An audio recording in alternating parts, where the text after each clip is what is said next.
त्याला माहित आहे का हे किती काय बोमलला बच्चू कडू तर जातीचं गणित बच्चू कडूला भारी पडू शकतं. बटेंगे तो कटेंगे, एक है तो सेफ है.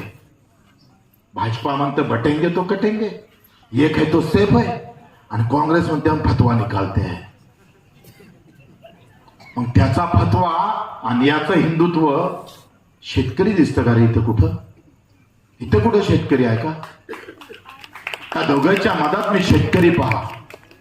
तुम्ही कुठल्याही जातीत राहा, कुठल्याही धर्मात राहा, कुठल्याही पार्टीत राहा, पण इमानदारीनं मायची शपथ घेऊन एकटाव ना बस मी शेतकरी आहे एवढं जरी म्हटलं ना, सरकार एका दिवशी चालावं येईल. एका दिवशी काही कुठे जायची गरज नाही, काही आंदोलन करायची गरज नाही.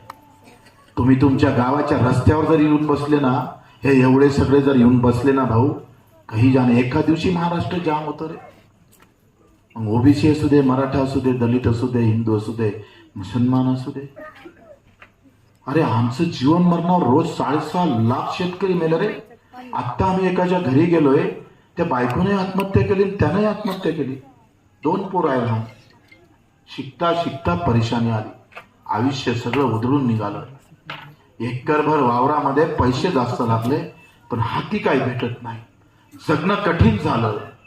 अशा वेळी जेव्हा आत्महत्या करतय तेव्हा पाजर नाही फुटत रे तुम्हाला. का आंदोलन झालं नाही त्या गावात? का लोक रस्त्यावर आले नाही? तो सचिन जाधव परभणीचा आमचा 34 वर्षाचा युवक ज्यानं आधुनिक पद्धतीनं शेती केली, 3400 रुपयामध्ये सोयाबीन विकावं लागली. 3400 रुपयामध्ये 5000 रुपये भाव होते आमच्या सोयाबीनचे. सरकारनं जाहीर केले होते MSP हमी भाव 15% नफ्या धरून. ते तर भेटलेच नाही. 1500 रुपये कमी भावानं सोयाबीन विकावं लागली आम्हाला. काय मन बोलत असेल त्या शेतकऱ्याचं.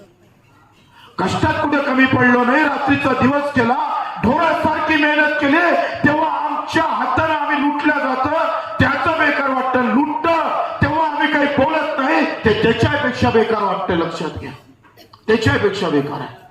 सचिन जाधव जेव्हा व्यापाऱ्याकडे गेला तेव्हा त्यानं अर्धे पैसे दिले भाऊ. अर्धे मागायला गेला तर थोबाडीत मारून म्हणून सांगितलं. ठाणेदाराकडे गेला म्हणजे तो व्यापारी मोठा आहे, तू खोटा आहे. त्याचा रिपोर्ट लिहून घेतला नाही. आमदाराकडे गेला तर हे व्यक्तिगत भानगड आहे, मला काही सांगायचं नाही. जाणार कुठं तो? ज्याला मत मारलं तो पाठीशी उभा राहत नाही, कारण व्यापारी बळा होता और किसान छोटा होता है.